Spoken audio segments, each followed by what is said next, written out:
샬롬 할렐루야. 다니엘서 6장 19에서 23절이요.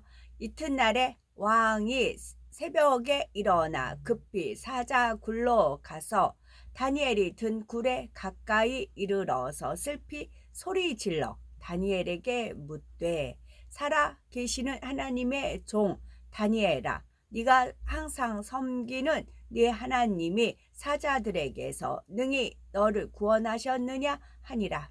다니엘이 왕에게 아뢰되, 왕이여 원하건대 왕은 만수무강하옵소서.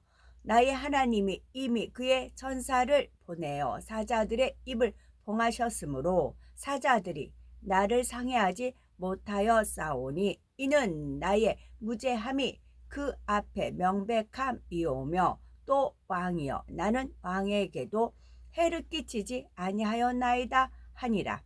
왕이 심히 기뻐서 명하여 다니엘을 굴에서 올리라 하매, 그들이 다니엘을 굴에서 올린즉 그의 몸이 조금도 상하지 아니하였으니, 이는 그가 자기의 하나님을 믿음이었더라. 왕이 말하여 다니엘을 참소한 사람들을 끌어오게 하고 그들을 그들의 처자들과 함께 사자 굴에 던져 넣게 하였더니, 그들이 굴 바닥에 닿기도 전에 사자들이 곧 그들을 움켜서 그 뼈까지도 부서뜨렸더라. 이에 다리오 왕이 온 땅에 있는 모든 백성과 나라들과 언어가 다른 모든 사람들에게 조서를 내려 이르되, 원하건대 너희에게 큰 평강이 있을지어다. 내가 이제 조서를 내리노라. 내 나라 관할 아래에 있는 사람들은 다 다니엘의 하나님 앞에서 떨며 두려워할지니, 그는 살아계시는 하나님이시요 영원히 변하지 않으실 이시며, 그의 나라는 멸망하지 아니할 것이요 그의 권세는 무궁할 것이며. 아멘. 우리 속담에 가는 말이 고와야 오는 말이 곱다라는 말이 있지요. 이 속담에는 무슨 일이 잘못되었을 때 상대의 탓으로 돌리려 할 것이 아니라 자신의 부족함을 먼저 반성해 보아야 한다는 의미가 담겨 있지요. 문제의 원인을 자기 탓으로 돌리면 당장은 불이익을 당하는 것 같지만, 시간이 흘러 진실이 밝혀지면 상대의 마음은 물론 더욱 큰 신뢰와 존경을 얻게 되는 것입니다. 반대로 원인을 남의 탓으로 돌린 경우에 당장은 이익이 되는 것 같지만 결과는 자신의 어리석음으로 끝나기도 하고 엉뚱한 사람이 누명을 쓰거나 해를 당하기도 합니다. 따라서 믿음의 선진 다니엘의 모습을 통해 남을 탓하거나 이웃에게 해를 끼치지 아니하는 아름다운 모습으로 변화되어야 하겠지요. 다니엘은 남왕국 유다가 하나님께 범죄함으로 바벨론 왕 느부갓네살의 침입을 받게 되었을 때 바벨론의 포로로 잡혀간 유다 지파의 왕족이었습니다. 바벨론 왕은 포로로 잡혀온 이스라엘 왕족과 귀족 중에 흠 없고 아름다우며 모든 재주를 통달하고 지식을 구비하며 학문에 익숙하여 왕궁에 모실 만한 소년을 데려다가 3년 동안 갈대아 학문을 배우고 왕의 진미와 포도주를 먹으며 자라게 했지요. 그런데 다니엘에게 한 가지 고민이 생겼습니다. 왕의 진미 중에는 우상에 절한 음식이나 하나님께서 가증히 여기시는 생물이 있을 수 있으므로 이런 것을 먹으면 하나님 앞에 범죄가 된다는 것이었지요. 다니엘은 포로의 신분이지만 왕의 진미와 포도주로 자기를 더럽히지 않고자 감독자에게 한 가지 제안을 했죠. 즉 10일 동안 왕의 진미와 포도주 대신 채식과 물만 먹고 마시게 한 다음 왕의 진미를 먹는 소년들과 비교해 볼 것을 담대히 요청했던 것입니다. 이처럼 다니엘이 사람의 지식과 이론을 의지하지 않고 오직 믿음으로 하나님을 온전히 의뢰하며 하나님께서 기뻐하시는 뜻을 쫓았더니 하나님께서는 다니엘과 세 친구들을 왕의 진미를 먹는 다른 소년들보다 얼굴이 더욱 빛나고 건강하게 역사해 주셨을 뿐만 아니라 크게 은총을 더하셨지요. 그래서 다니엘 1장 17절을 보면 하나님이 이 네 소년에게 지식을 얻게 하시며 모든 학문과 재주에 명철하게 하신 외에 다니엘은 또 모든 이상과 몽조를 깨달아 알더라 말씀하고 있습니다. 다니엘 준말은 단이라고 나오더라고요. 단. 우리는 단지파 들어가기 위해 열심히 영으로 온영으로 들어가고 있습니다. 단지파 형성한 건 영원합니다. 결국 느부갓네살 왕은 다니엘의 지혜와 총명이 뛰어난 것을 인정하여 그를 바벨론의 모든 도를 다스리는 자리에 올렸습니다. 다니엘은 느부갓네살 왕의 대를 이은 벨사살 왕과 그 다음 왕인 다리오 왕에게까지 총애를 받았지요.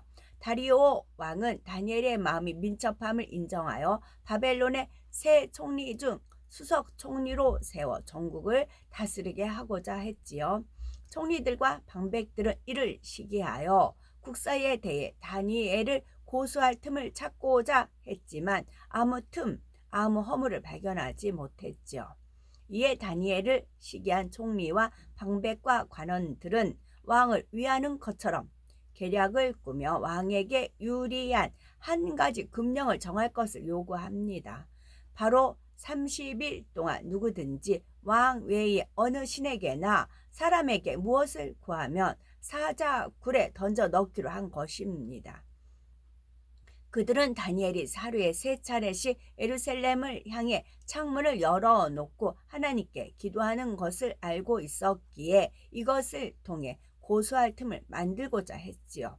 왕은 이러한 계계를 알지 못하였기에 그들의 제안을 흡족히 여기고 조서에 어인을 찍어 금령을 반포하게 됩니다.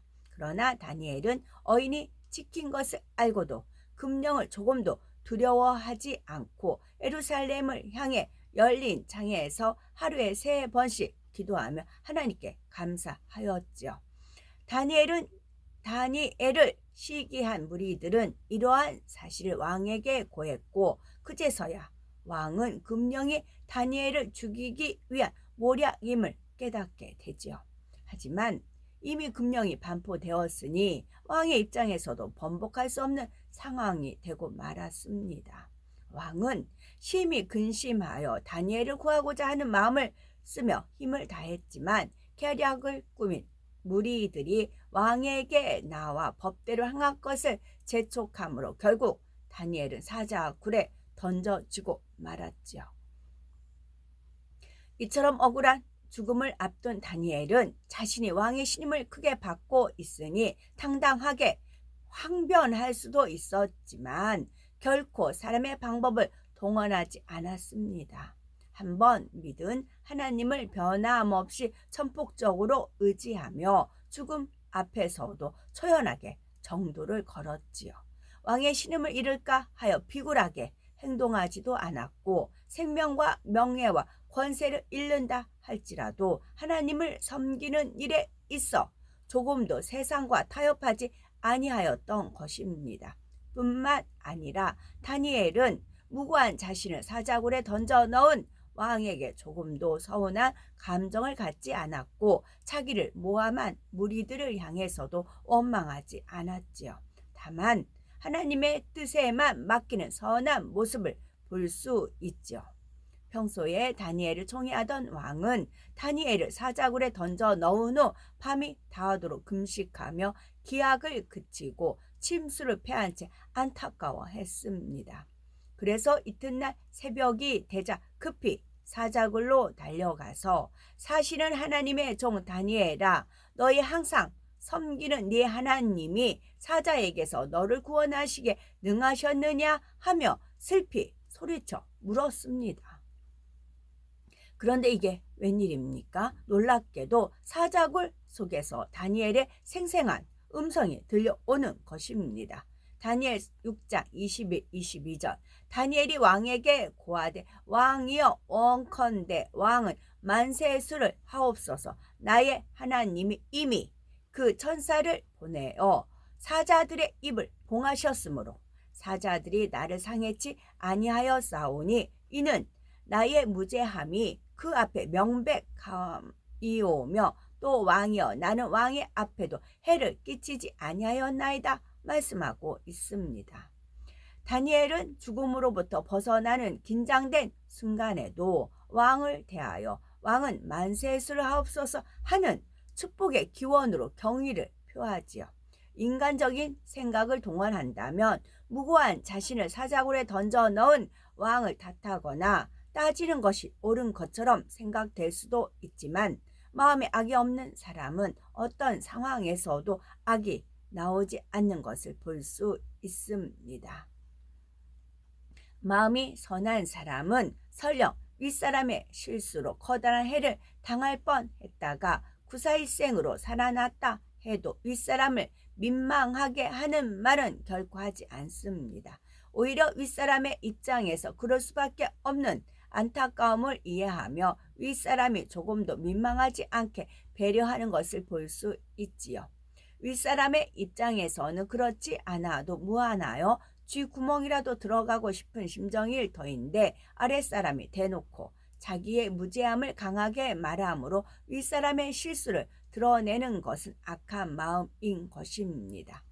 그러면 누구나 다니엘과 같은 마음을 갖고 전폭적으로 하나님만을 의뢰하기 원하지만 그러지 못하는 이유는 무엇일까요? 그것은 바로 죄 때문이죠. 죄가 없다면 아무리 극한 상황에 처한다 할지라도 죽음에 대한 두려움이나 염려, 불안이 오지 않을 것입니다. 왜냐하면 전지전능하신 하나님께서 언제나 나를 지켜보고 계시다는 사실을 믿고 내가 혹 시험을 만난다 해도 피할 길을 열어주실 것을 믿기 때문이지요. 더 나아가 설령 내게 불이익이 온다 해도 결국에는 하나님께서 합력하여 선을 이루어 주시고 축복된 길로 인도해 주실 것을 온전히 믿기 때문입니다. 다니엘 역시 하나님께서 자신을 구원해 주신 것은 자신의 무죄함이 그 앞에 명백했기 때문이라고 말하며 죄 없는 사람에게 억울함을 당치 않게 하시는 하나님의 공의를 잘 드러내주고 있습니다. 그리고 다니엘은 왕이여 나는 왕의 앞에도 해를 끼치지 아니하였나이다 라고 고백하였지요. 임금에 대한 충성과 선함과 정직함을 증거하는 참으로 아름다운 모습이지요. 다리오 왕은 심히 기뻐하며 다니엘을 끌어올리라 명하고 대신 다니엘을 참소한 무리들은 그 처자들과 함께 사자굴에 던져 넣도록 명했지요. 그랬더니 그들이 굴 밑에 닿기도 전에 사자가 그들을 움켜서 뼈까지 부서뜨렸습니다. 이를 목도한 다리오 왕은 온 땅에 있는 모든 백성과 나라들과 각 방언하는 사람들에게 조서를 내려 다니엘을 구원하신 하나님을 알리며 그 앞에 떨며 두려워하도록 함으로써 살아계신 하나님의 영광을 선포하였습니다. 여기서 우리는 죄가 있는 사람은 결국 깨어지고 망하게 되지만 죄가 없는 사람은 다니엘처럼 죽음이라도 피해 갈 뿐만 아니라 상함을 당치 않도록 각종 어려움과 장애가 물러갈 수밖에 없다는 사실을 깨우칠 수 있지요. 공의로우신 하나님께서 그러한 사람을 사자의 밥이 되도록 내버려 두지 않으시기 때문입니다. 사도 바울도 독사에 물렸지만 조금도 상함이 없었고 다니엘의 세 친구는 풀무불에 던짐을 받았어도 불이 그들을 그리지 못하였지요. 이렇게 하나님께서 기뻐하시는 선 속에 들어오면 시험, 환난이나 질병이 틈타지 않으며 설령 틈탔다 할지라도 마음을 겸비케 하여 통해 자복하고 하나님께서 기뻐하시는 선 가운데 들어가면 어떠한 문제나 질병도 해결해 주시고 치료해 주시는 것입니다. 우리는 아무에게도 해를 끼치지 아니하는 사람이 되어야 하는데 이는 상대와 부딪힐 만한 일을 피해 버림으로 상대에게 해를 가하지 않는 소극적인 의미만은 아닙니다.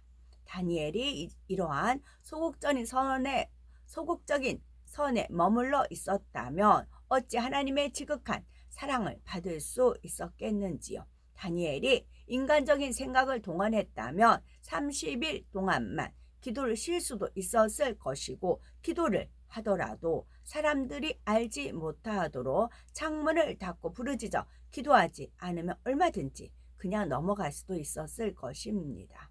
그러나 다니엘은 자신의 생명과 명예와 부와 권세를 잃는다 해도 결코 하나님의 기뻐하시는 정도에서 벗어나지 않는 확고한 신앙을 소유했지요. 즉 조용히 피해갈 수 있는 일도 적극적으로 진리를 지켜 행했고 차라리 부딪힐지언정 하나님의 뜻이면 생명조차 아끼지 않았던 것입니다. 조금도 원망, 불평하거나 억울하게 생각하지 않았고 오히려 부딪혀 오는 환경에 감사하며 모든 사람을 선대해 나갔던 것을 볼 수 있지요. 이처럼 양면성을 다 갖추었을 때 진정 해를 끼치지 않는 사람이라 할 수 있는 것입니다. 하나님께서 원하시는 선은 이렇게 악은 모양이라도 버리되 범사에 헤아려 좋은 것을 취해 나가며 진리라면 굽히지 않고 행하여 하나님을 기쁘시게 할 수 있는 선입니다. 그러면 우리가 아무에게도 해를 끼치지 아니하는 선한 사람이 되기 위해서는 구체적으로 어떻게 해야 하는 것일까요? 갈라디아서 5장 24절 그리스도 예수의 사람들은 육체와 함께 그 정과 욕심을 십자가에 못 박았느니라 말씀하셨으니 진리에 위배되는 감정을 모두 제해야 합니다. 다니엘은 마음속에 그러한 비진리의 감정이나 악이 전혀 없었기 때문에 처음부터 끝까지 어떠한 상황에서도 남에게 해를 끼치지 않았던 것입니다. 따라서 다니엘과 같이 비진리의 감정을 모두 벗어버리고 아무에게도 해를 끼치지 않는 사람이 되어 하나님의 크신 은총을 입으며 하나님께 영광 돌리는 우리가 되셔야 되겠죠. 아멘.